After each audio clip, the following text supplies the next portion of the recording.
kemudian Al-Mahdi. Apakah lillah bukan Al-Mahdi? Mahdi itu petunjuk. Kalau ada seorang priagung tokoh mendapat hidayah, maka dia termasuk dinamakan Imam Mahdi. Al-Mahdi minki ngajarin kau wahai Fatimah. Jadi al itu sesuatu ganti yang disebut sudah maklum.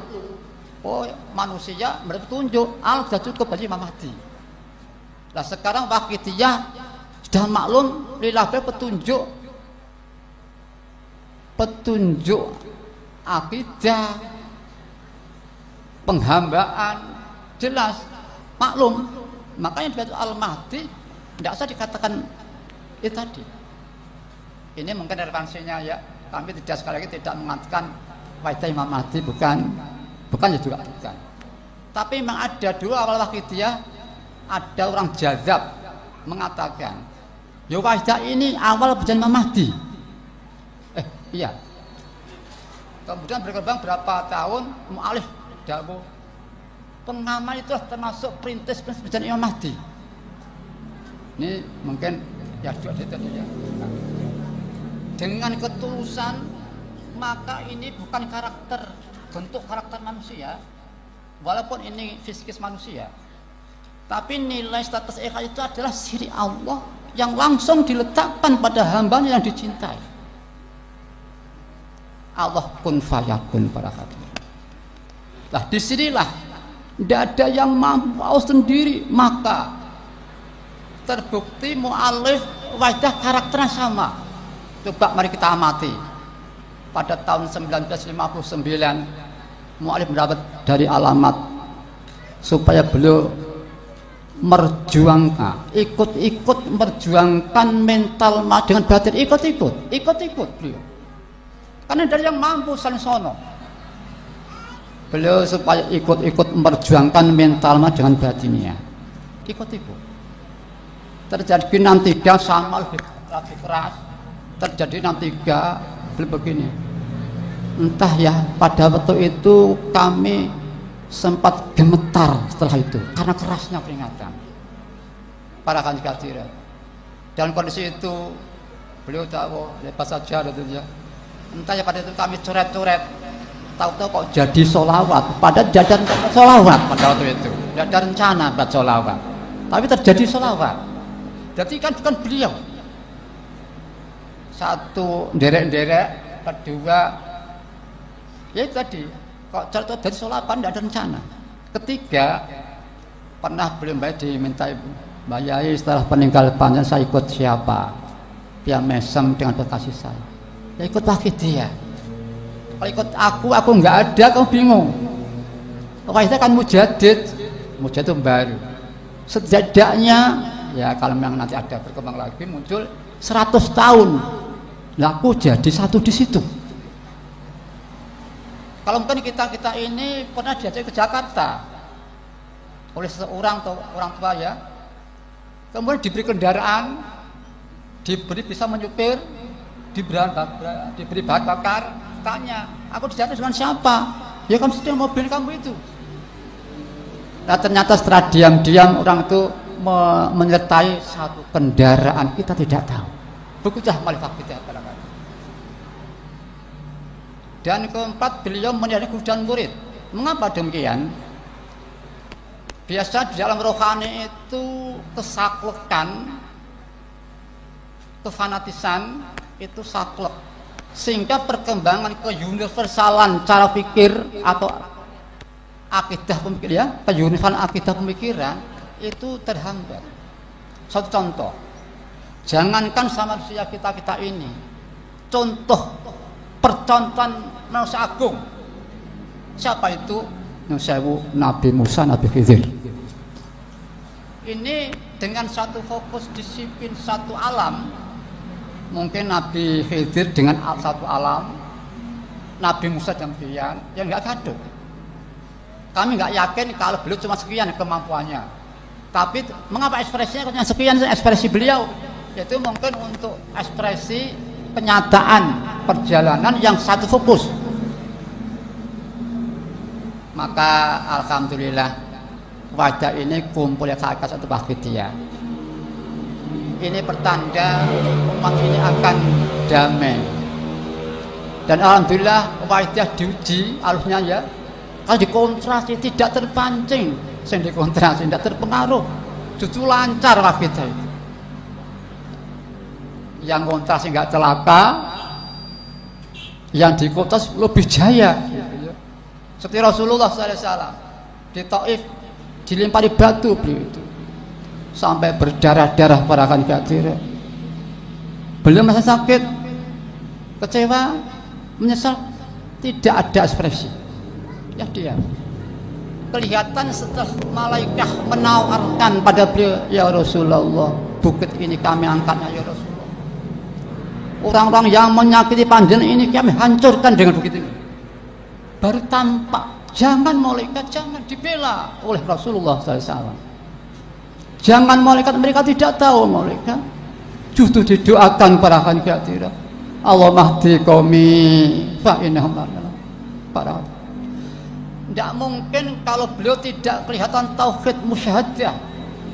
Ada lagi contoh misalkan Sayyidina Ali, dia akan membunuh seorang kan satu hal, dinudai oleh yang akan dibunuh. Apa yang terjadi pada hadirin? Justru tidak jadi dibunuh pada hadirin. Mungkin waktu akan bunuh ini hanya satu fokusnya Allah, ketulusan lillah bila. Setelah dinudai, dibagi fokusnya kelihatan dirinya, haknya mungkin ya. Jangan-jangan perjalanan membunuh itu dicampuri selain Allah, maka nggak jadi, tidak berani membunuh. Ada lagi pengalaman Siti Rabi'ah Al-Adawiyah. Maaf, ini mungkin perlu diumum. Ini ada sedikit mulai pergeseran suatu pemahaman. Saya pernah mendengar di suatu, ya ini ibunya tuh kadang-kadang HP itu ada yang mengatakan begini, seorang tutor, ngejar surga itu ikhlas. Tidak, saudara kita tidak mau surga. Kalau ada seorang aulia wanita Rabi'ah Al-Adawiyah, beliau pernah menyatakan dalam mulutnya, ya Allah, aku mengabdi kepada bukan karena menginginkan surgamu dan tidak pula takut neraka. Ini tidak berarti beliau itu enggak mau surga, enggak takut neraka, tapi disidurnya hanya pemfokusan hanya lillah semata-mata. Kan apa para hadirin? Turunnya nilai keikhlasan seorang itu di saat fokusnya hati itu terbagi dalam selain Allah, disitulah dia akan mulai menurun nilai ikhlasnya, bahkan akan hancur nilai ikhlasnya, bahkan statusnya amal hancur karena perkembangan perubahan fokus, bahkan tergeser. Satu contoh, misalkan saya menghadapi seorang piagum, fokus mungkin ada bagi ke sini ke sini, fokus dibagi, belum kadarnya, frekuensi belum terbagi fokusnya. Kita bisa bayangkan betapa turunnya nilai penghadapan seorang dengan seorang pelaku. Gini, begini. Apalagi ini yang membagi, yang dibagi untuk yang dibenci beragung, nafsu ya. Betapa hancur. Ada lagi contoh begini. Pertama, tulus fokusnya hanya pengajian ke timur. Ini contoh ya. Hanya Allah. Mungkin pada suatu saat pas istirahat kita kelakar-kelakar, lah ketepatan, kenalan, lah ini bisa untuk calon mitra usaha saya. Hari kedua fokusnya terbagi dengan mitra, pengajian, Allah dan mitra.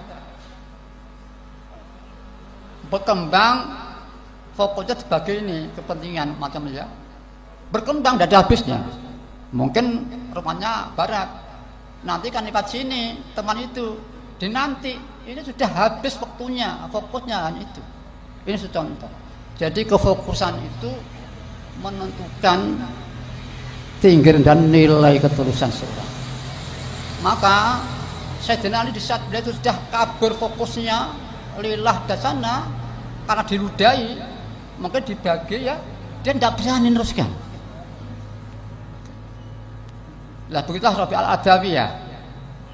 Manusia maka ya mungkin tahu atau ingat selain Allah. Ketakutan menyatakan, ya Allah aku mengabdi pada bukan karena ingin surgamu. Ini mungkin dia takut sekali kok set kelihatan selain Allah gitu ya.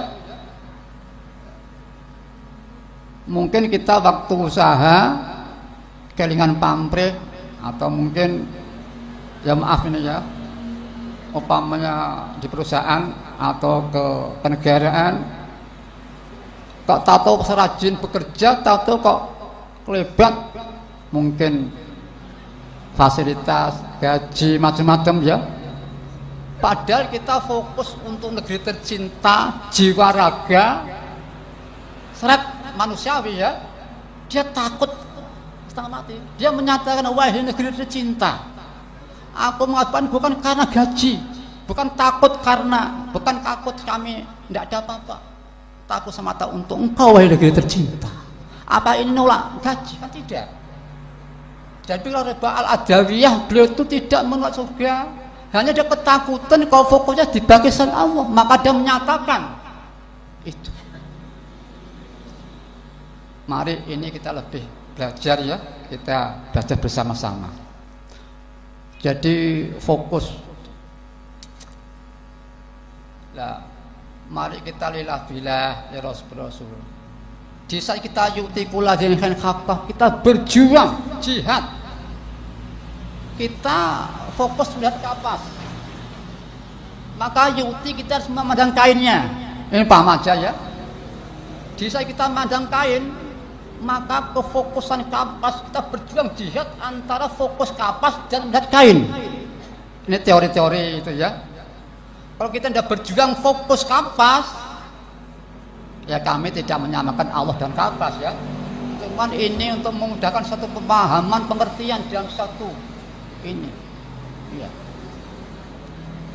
Jadi kalau kita ini bila yukti tidak fokus Allah, mungkin yang ringan seperti kita bekerja, seperti kita itu yukti ya.